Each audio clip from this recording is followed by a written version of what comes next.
Hello everyone, my name is Almira Christina and I'm going to present about the impact of congestion in narrow channels. So what is narrow channels? So navigating narrow channels presents unique challenges for mariners due to the confined spaces, potential for collision and the influence of hydrodynamic effects. So these waterways often characterized by limited maneuvering room and increased congestion required a high level of skill and expertise to ensure safe passage. So this document delves into the key consideration for navigating narrow channels effectively and focusing on the importance of speed management, effective communications, and understanding the impact of hydrodynamic forces. So next is the impact of congestions is vessel traffic risk.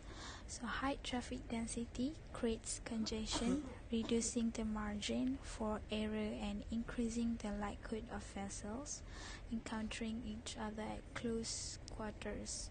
So this is further compounded by environmental factors such as strong currents, tidal changes, and reduced visibility, which can make navigation more challenging.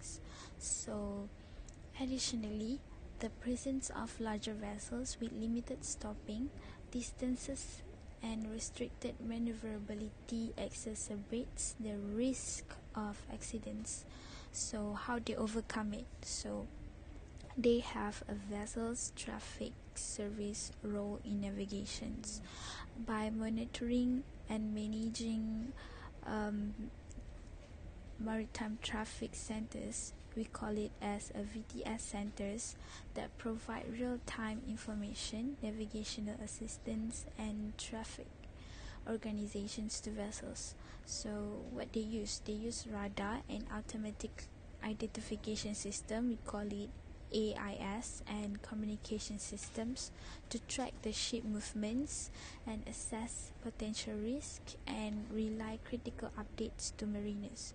So this proactive approach helps to prevent the collisions, groundings, and other maritime accidents, especially in congested areas like ports, canals, and straits. So next is case studies of congestions that related incidents. So the case that I chose is the Suez Canal blockage. The Suez Canal blockage occurred in March 2021 when the container ships Ever Given became lodged sideways in the canal, halting all maritime traffic for 6 days and disrupting one of the world's most vital trade routes. So this incident was influenced by several factors, including congestions and the squat effect.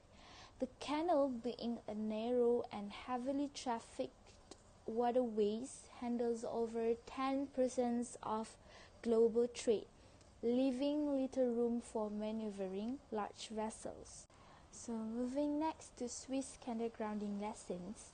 Excessive speed in such waterways exacerbates hydrodynamic forces like squat, where the vessel sinks deeper to the increased speed, and bank suctions, which pulls the ships towards canals walls. So these forces can lead to loss of control, especially when internal factors such as strong winds are present. The incident underscores that safety must take precedence over efficiency, as reduced reaction time at high speeds make it harder to counteract such challenges. Going next to Suez Canal blockage causes. The primary causes included adverse weather conditions such as strong winds that I told before that push the ship off course, and challenges that related to close quarters maneuvering in the narrow congested canal. So human error and miscommunication between the ships. Crew and Suez Canal pilots further exacerbated the situation that delaying corrective actions. The massive size of the vessel, combined with the canal's limited capacity, heightened the difficulty of navigation. And the last one is conclusions. So, navigating narrow channels in congested environments presents significant challenges and risks, including limited maneuvering space, increased potential for collision, and the influence of hydrodynamic effects like bank suction and interaction between vessels. Proper speed management is critical to maintaining control, preventing excessive wake, and minimizing hydrodynamic forces that could destabilize vessels. Clear communication among vessels operators using standardized signals and protocols ensures coordinated movements and reduces the likelihood of misunderstandings. So, awareness of hydrodynamic effects such as pressure changes the water displacement is vital to anticipate and counteract unintended vessels movement. By prioritizing these strategies, operators can mitigate congestion-related risk and enhance the safety of navigation in confined waterways.